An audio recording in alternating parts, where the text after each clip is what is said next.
Assalamualaikum warahmatullahi wabarakatuh. Bismillahirrahmanirrahim. Alhamdulillahirrahmanirrahim. Hamdan katsiran thayyiban mubarakan fi hamdan yuwafi ni'amahu yukafi'u mazidah. Ya Rabbana lakal hamd kama yanbaghi li jalali wajhikal karim wa 'azimi sultanik. Wassalatu wassalamu ala sayyidina wa habibina wa syafi'ina wa maulana Muhammad wa ala alihi wa sahbihi wa sallim tasliman birahmatika ar-rahimin wa sallim tasliman katsiran birahmatika ar-rahimin adada khalqihi ta'ala wa ridha nafsihi wa zinata 'arsyihi wa midada kalimatihi kama yuhibbu rabbuna wa yarda. Rabbi shrah li sadri wa yassir li amri wahlul 'uqdatam min lisani yafqahu qawli. Rabbi zidna ilma warzuqna fahma. Alhamdulillah, untuk mengisi serba sedikit tazkirah subuh di Masjid Al-Mukhlisin Bandarjo, kita sudah berada di 16 bulan Syawal ya, tanggal 16 bulan Syawal 1444 Hijrah. Kemarin yang dibicarakan tentang orang yang gagal hidup. Kemarin ceritanya orang yang gagal hidup, yang waktu meninggal takut, menyesal, ingin disambung nyawanya. Ini pula cerita orang yang sukses.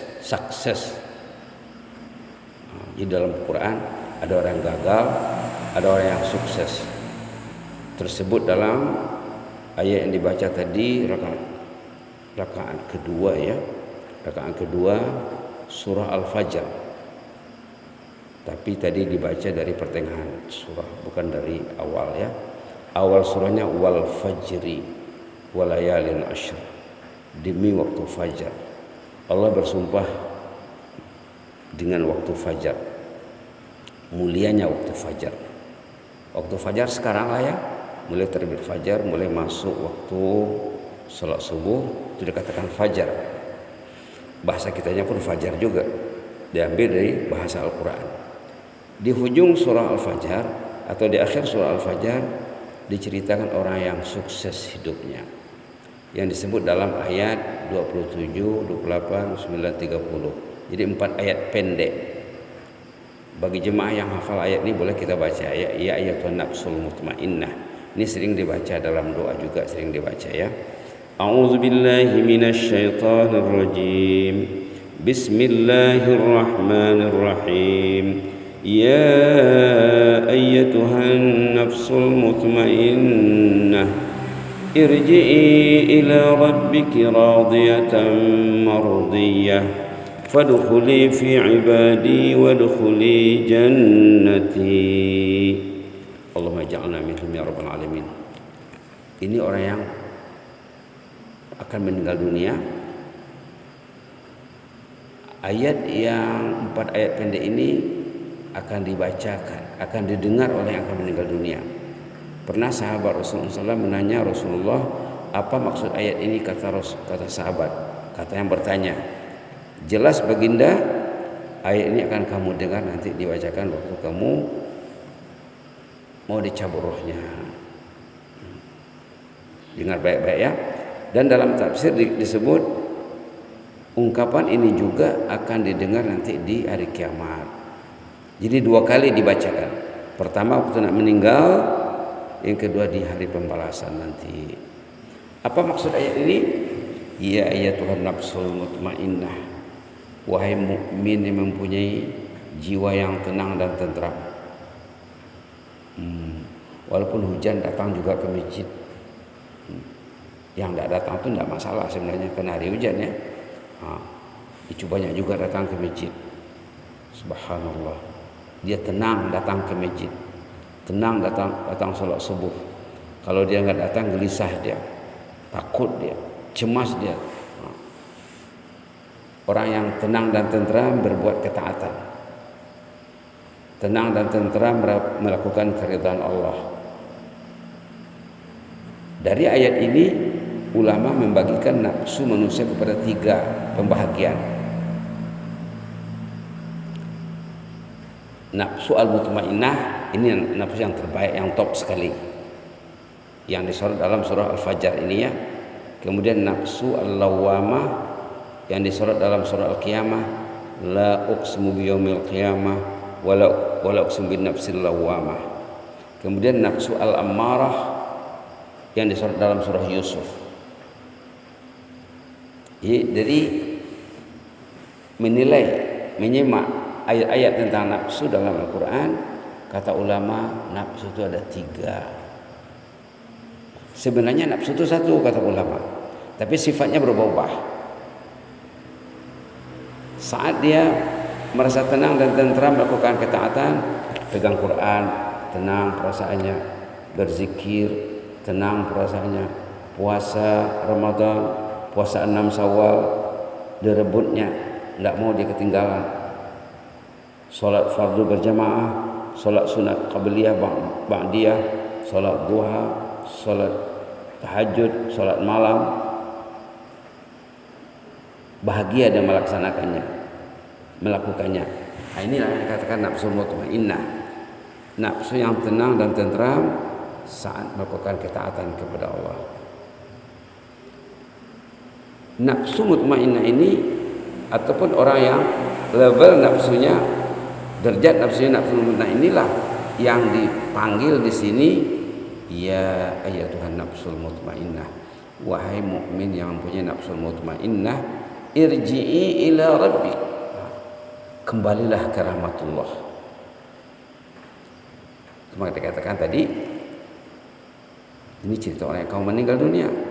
Jadi sebelum rohnya dicabut, sebelum malaikat Israel pencabut nyawa bertugas, dia dipanggil, dia disuruh, irji'i ila rabbiki radiyatan mardiyah, kembalilah kepada Rabb, kepada Allah, radiyah, kamu ini senang, bahagia, jadi tidak takut ya. Kemarin cerita orang takut nak mati, tidak siap nak mati. Ini radiyah, senang, bahagia, redha, mardiyah, dan disenangi.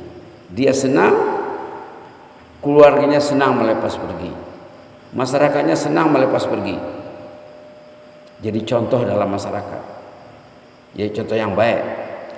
Saat dia sudah tidak ada, disebut-sebut sejarah indahnya, disebut-sebut jasa baiknya, disebut-sebut perjuangannya, mardiyah. Walaupun dia sudah meninggal, perjuangannya masih hidup, contoh teladannya masih hidup. Irji' ila rabbik, kembalilah ke hadrat Allah. Itu maka orang meninggal disebut berpulang ke rahmatullah katanya. Rabbik, itu masalah Rabb ya. Rabb ini perlu difokuskan, di highlight, di garis bawahi. Rabb itu yang mengatur kita, yang mengasih kita nyawa, yang mengasih tenaga, yang mengasih sehat, yang mengasih akal, yang mengasih iman, yang mengasih ilmu. Kita akan kembali kepada Rabb. Artinya saat mati pun kita akan diurusnya. Hidup kita diurusnya, mati kita diurusnya. Di atas bumi dia urus, dalam perut bumi dia urus, di padang mahsyar nanti diurus sampai ke jannah. Tengok nanti di ujung ayat di sini. Irji' ila rabbiki radiyatan mardiyah, kembalilah ke hadrat Allah, ke hadrat Ar-Rabb. Kamu senang dan kamu disenangi. Allah suka menerimanya, malaikat suka menerimanya, Israel senang mencabut nyawanya. Fadkhuli fi ibadi, masuklah ke dalam golongan hambaku. Jadi orang itu statusnya status hamba Allah yang dilindungi Allah. Subhanallah. Wadkhuli jannati, masuklah ke dalam jannahku kata Allah, masuklah ke dalam surgaku. Jadi kuburnya nanti jadi taman jannah, kematiannya indah, kuburnya jadi taman surga. Subhanallah, subhanallah. Jadi tidak takut ya. Jadi secara jelasnya Apa syarat untuk mencapai martabat yang mulia ini? Kita mesti mengurus nafsu. Dalam hidup ini kita mengurus badan, body, betul. Kita mengurus hati, betul. Kita mesti mengurus nafsu. Nafsunya nafsul mutmainnah, yang takut melakukan dosa dan kemaksiatan. Keluarganya dipeliharanya, jiran tetangga kalau bisa, masyarakat kalau bisa kita selamatkan semampunya. Subhanallah. Dalam pada itu ada satu buku perlu dicari ya, buku itu banyak jual di toko buku, tajuknya Roh. Di sana ada penjabaran, ada huraian tentang nafsu ini. Kata pengarang buku itu, nafsul mutmainnah ini orang yang memiliki kategori nafsul mutmainnah. Sebenarnya nafsu itu satu ya. Nafsu itu satu, kadang-kadang baik, mutmainnah namanya. Kadang-kadang ada goyangnya, geger sedikit, itu lawamah namanya. Kadang-kadang jatuh down, jatuh terpuruk, itu ammarah namanya. Jadi kata ulama yang membahaskan nafsu ini dalam kitab Roh, nafsul mutmainnah kawannya, nafsul mutmainnah ini kawannya malaikat. Malaikat partner. Kita ini ada partner, ada qarin, ada teman yang diberi Allah fasilitas. Orang beriman Allah kasih sama dia malaikat. Hari hujan pun dia ke masjid. Malaikat menyuruhnya pergi. Orang itu bukan sendiri. Manusia mukmin bukan sendiri. Kalau dia pikir dia sendiri, tidak betul. Ada ayat lain nanti kalau kita baca ayatnya tentang penjagaan malaikat terhadap orang beriman. Mungkin besok kita bisa bicarakan. Jadi kita bukan sendiri. Kita bersama malaikat. Tidur diurus malaikat. Jam berapa dia tidur? Apa niatnya untuk tidur? Niat bangun jam berapa? Itu kerja malaikat. Dia support, mendukung hamba Allah mukmin. Malaikat ini pesuruh, pendamping, penolong, aulia kalau dalam bahasa Al-Qur'annya. Orang yang mempunyai level nafsu mutmainnah temannya malaikat.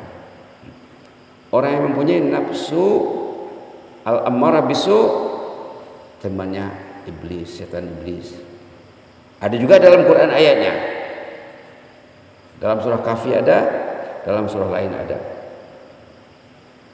Orang yang tidak stabil itu kadang-kadang dengan malaikat, kadang-kadang dengan iblis. Belum stabil lagi, belum mutmainnah lagi. Dia masih kesana kesini, kesana kesini, kesana kesini. Kita takut nih. Kita takut kepada Allah kalau kita diambil nyawa kita waktu kita tidak stabil. Maka ada doanya ya. Ada doa diajar oleh Rasulullah SAW agar kita memiliki level status nafsu mutmainnah. Allahumma inna nas'aluka nafsan bika mutmainnah tu'minu bi liqa'ik wa taradha bi qada'ik wa taqna bi 'ata'ik. Ada doanya. Hadis dari Imam Tabrani. Ada juga doanya agar Allah mengurus nafsu kita ini. Doa Rasulullah SAW dalam hadis, Allahumma ati nafsi taqwaha wa zakkiha anta khairu man zakkaha anta waliyuha wa maulaha. Ataupun kalau untuk ramai, Allahumma ati nufusana taqwaha wa zakkiha anta khairu man zakkaha anta waliyuha wa maulaha. Apa maksud doa ini? Maksudnya kita minta Allah mengurus nafsu kita. Kita nak mengurus hidup saja tidak mampu. Ya kalau kita hidup masih hidup besok, kita mana tahu. Nak mengurus kesehatan diri sendiri tidak mampu, berusaha untuk sehat itu bisa lah. Tapi yang menjaminnya Allah. Menjamin hidup mati kita Allah, sehat sakit kita Allah. Nafsu kita juga kita akan serahkan kepada Allah. Hati kita juga karena kita minta Allah mengaturnya, memanagenya, mengurusnya. Apa doanya? Rabbana la tuzigh qulubana ba'da idh hadaitana wa hab lana min ladunka rahmatan innaka antal wahhab. Doa tentang nafsu. Doa tentang hati maksudnya. Doa tentang qalb ataupun ya muqallibal qulub tsabbit qalbi ala dinik. Ada juga ya. Jadi kita penting mengurus nafsu, mengurus body, badan, mengurus qalb. Akal lagi yang mau diurus. Jadi itu saja dulu ya, serba sedikit tentang nafsul mutmainnah. Bisa dirujuk nanti disimak lagi ayat 27, 28, 29 surah Al-Fajr halaman 594. Jangan lupa doa tadi kalau bisa ya kita amalkan. Doa tentang nafsul mutmainnah. Allahumma inna nas'aluka nafsan bika mutmainnah tu'minu bi liqa'ik wa tarda bi qada'ik wa taqna bi ata'ik. Terdapat dalam hadis yang merupakan amalan ulama-ulama. Mudah-mudahan kita selalu dijaga Allah. Allahumma zidna wa la tanqusna wa akrimna wa la tuhinna wa a'tina wa la tahrimna wa athirna wa la tu'sir alaina wa ardina wa arda'anna. Allahumma inna nas'aluka nafsan bika mutmainnah tu'minu bi liqa'ik wa tarda bi qada'ik wa taqna bi ata'ika ya Rahman. Allahumma ati nufusana taqwaha. Allahumma ati nufusana taqwaha wa zakkiha anta khairu man zakkaha anta waliyyu maulaha. Ya hayyu qayyum rahmatika nastaghis. Ya hayyu qayyum rahmatika nastaghis. Aslih lana sya'nana kullah wa la takilna ila anfusina tarfat ain. Ya Allah ya Tuhan kami ya Rahman ya Rahim, yang Maha Pengasih Penyayang, yang Maha Rahman, yang Maha Rahim. Ya Allah, tolonglah kami mengurus nafsu kami ini ya Allah. Ya Allah, tolonglah kami mengurus nafsu kami ini ya Allah. Ya Allah, tolonglah kami mengurus nafsu kami agar kami mencapai status nafsul mutmainnah ya Allah. Tolonglah kami mengurus hati kami juga agar kami mempunyai qalbun salim ya Allah, hati yang sehat, sejahtera, bersih dan berkualitas ya Allah. Tolonglah juga kami mengurus bodi kami, badan kami agar kami mempunyai badan yang sehat, sejahtera juga ya Allah. Ya Allah, urus juga ahli keluarga kami, sanak saudara kami, jemaah kami, dan umat Islam semuanya ya Rabbal Alamin. Tanpa perlindungan-Mu kami tidak bisa melakukan apa-apa ya Allah. Fala haula lana wala quwata illa bik. Tidak ada daya upaya kami tanpa pertolongan-Mu ya Allah. Engkau yang kami harapkan ya Allah. Jangan kecewakan kami. Kepada siapa kami lagi minta pertolongan kalau bukan kepadamu ya Allah. Ya mujibas sa'ilin, Rabbana atina fid dunya hasanah wa fil akhirati hasanah wa qina azabannar. Subhana rabbika rabbil izzati amma yasifun wa salamun alal mursalin. Alhamdulillahil alamin. Jazakumullahu khairan, barakallahu fikum. Wassalamualaikum warahmatullahi wabarakatuh.